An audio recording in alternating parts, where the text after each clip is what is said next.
Hi, I'm Lisa. My grandma and I lived in a town so tiny it wasn't even on most maps. Grandma told me a lot about my mom. Your mother has always wanted to be an actress. She even moved to Hollywood to take part in auditions as soon as she turned 18, but she never got the role. Instead, she got pregnant. My dad left as soon as he found out about the pregnancy, and mom came back home. My birth was difficult, and mom died. She never told anyone my dad's name. She must have resented him for leaving her, so I didn't know anything about my father and grew up with my grandmother. We were the poorest family in our city. We didn't even have enough money to buy new clothes. Grandma sewed them for us herself. My classmates often made fun of me for that. Lisa, what are you wearing? A potato sack?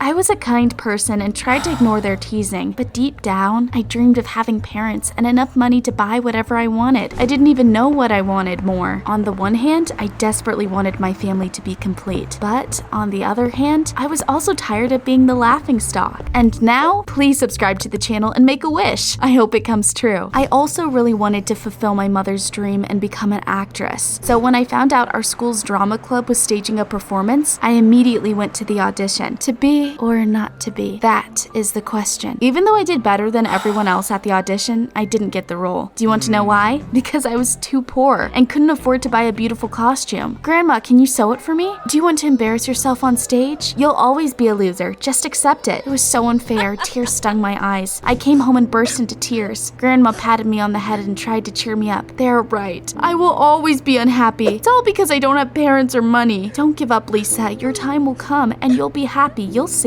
Before going to bed, I looked at the photo of my mom as usual. I missed her like a limb. I felt so emotional my hands started to shake, and I accidentally dropped the picture. The frame broke and I saw another photo hidden inside. In it, mom was standing next to a young man I didn't recognize. There are words written on the back of it. My beloved R. Richfeller. That mysterious R. Richfeller must have been my father. I immediately Googled him hoping to find his social media, but ended up coming across several articles instead. My eyes bugged out as I read them. Robert Richfeller was one of the richest tycoons in our country. He lived in Hollywood with his wife and daughter. I compared Robert in one of the modern photos with the guy in the picture I found.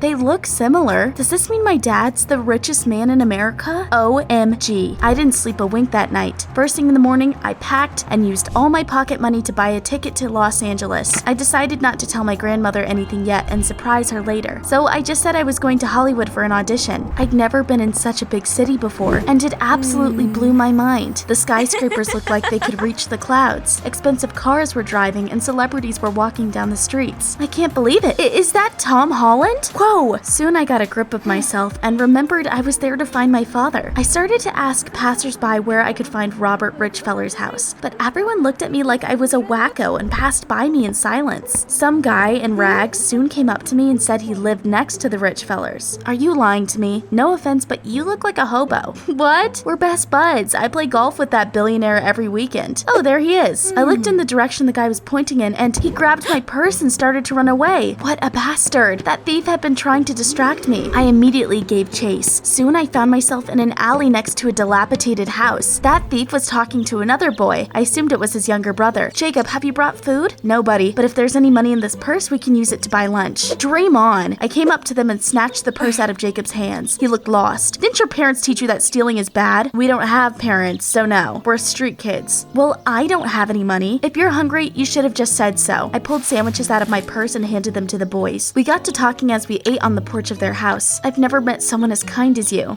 Granny raised me well. I'm sorry for lying, Lisa. I'm poor, and I don't know the Richfellers, but I bet they live in the richest neighborhood of the city. Come on, I'll walk you there. Before I left, I took a selfie with my new friends. Granny would want to know everything about my adventures in Hollywood. Bye, Lisa. Thanks for the sandwich. Listen to your brother and study hard, kid. You won't have to steal if you get a good job. Jacob knew the city like the back of his hand and quickly led me to a gated elite neighborhood. It was surrounded by a high fence and the security guard didn't let anyone without a pass in. Well, here it is. I should go back to my brother. Thanks for your help. See you later. I came up to the menacing looking security guard and asked him to open the gate. Of course, I told him I was Robert Richfeller's daughter, but to my surprise, he laughed in my face. Yeah, right. And my dad is the president of America.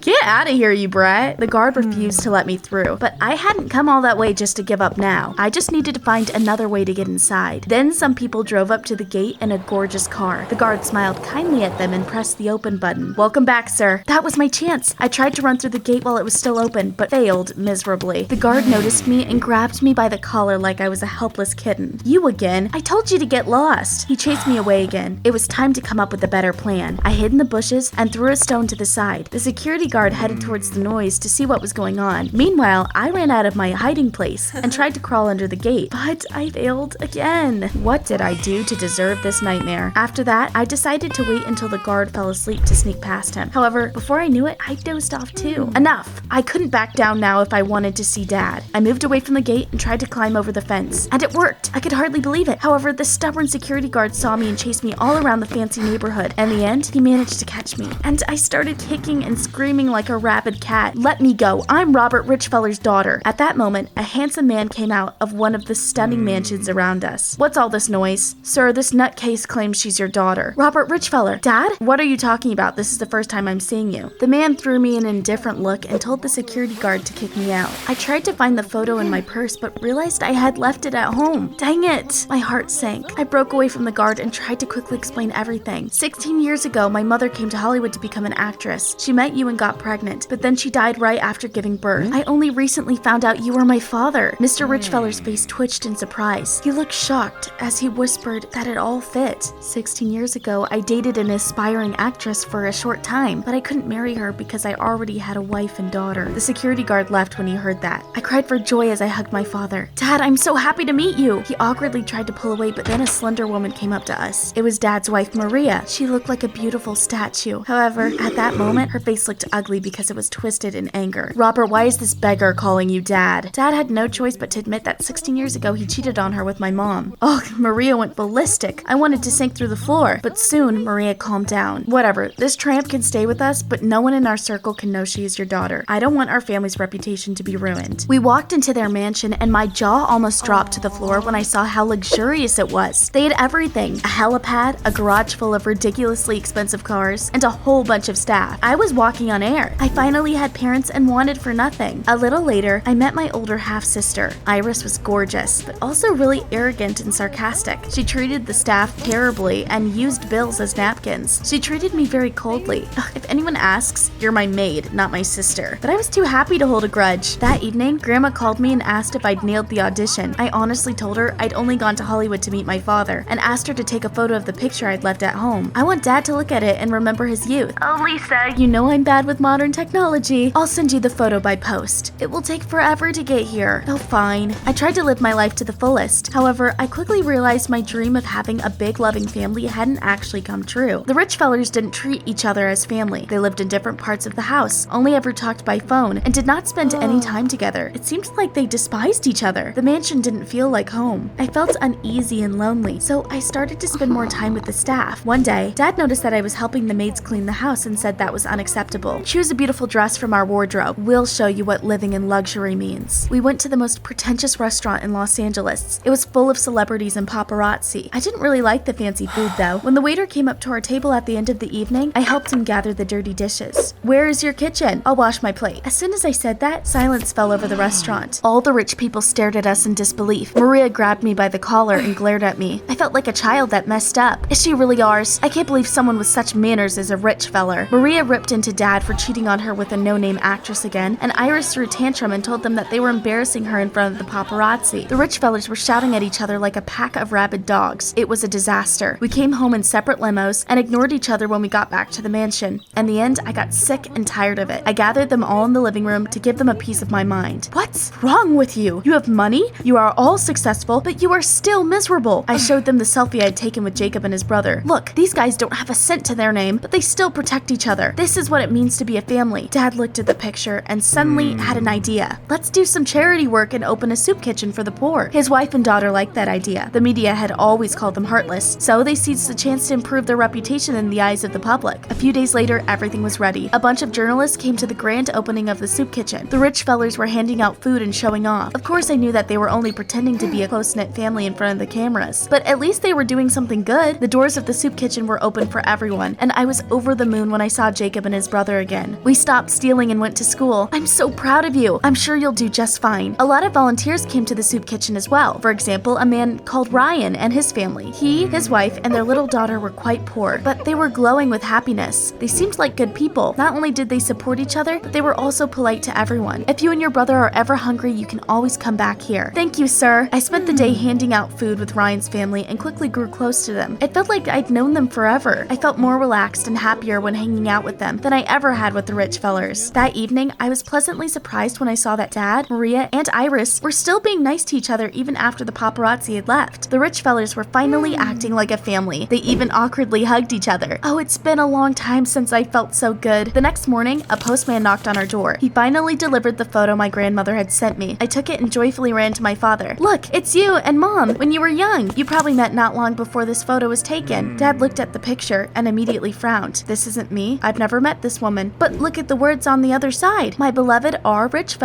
It must be some other R. Richfeller. Lisa, I dated another actress, so I'm not your father. I'm sorry, but you need to go? I know. I felt like bursting into tears, but I got a grip of myself. I packed my things and left the mansion. I lost both my family and money in an instant, and it really hurt, guys. All I could do now was go back to Grandma to our shabby house. But before that, I decided to stop by the soup kitchen and say goodbye to my new friends. Ryan's family happened to be working there again. They noticed how sad I looked and asked me what happened. I couldn't hold back my tears any longer then. Sobbing, I showed them the photo of my dad and told them my sad story. Ryan's eyes filled with tears as he listened to me. Lisa, the guy standing next to your mom in the photo is me. I'm Ryan Richfeller. I couldn't believe it. Ryan told me he met my mom when she lived in Hollywood. When he found out she was pregnant, he wanted to marry her, but he fell down the stairs and ended up in a hospital at the worst possible moment. I woke up a few days later. By that time, your mom probably thought I'd gotten scared and run away. She left and I didn't know how to find her. Back then, we didn't have mobile phones yet. I missed her, but eventually married another girl. You are my daughter, Lisa. I always believed we would find each other. We hugged, crying. I could hardly believe we managed to find each other in such a vast world. Daddy, his family was poor, but they treated me like I was one of them. I was on cloud 9. Grandma didn't move to Los Angeles, but sometimes came for a visit. I lived in Hollywood and went to a lot of auditions. I believed that one day I would get a role and help my family get rich. And then one day, the Richfellers suddenly came to our house and begged me to come back and live with them again. Lisa, you brought us together. We became a real family thanks to you. Move in with us and you won't need for anything. Thanks for the offer, but you grew closer because you did something good together, not because of me. Keep doing charity work and you'll be fine. My dreams came true. I might not know what it's like to be born into the richest family in America, but I know for sure that having a loving family is more important than money.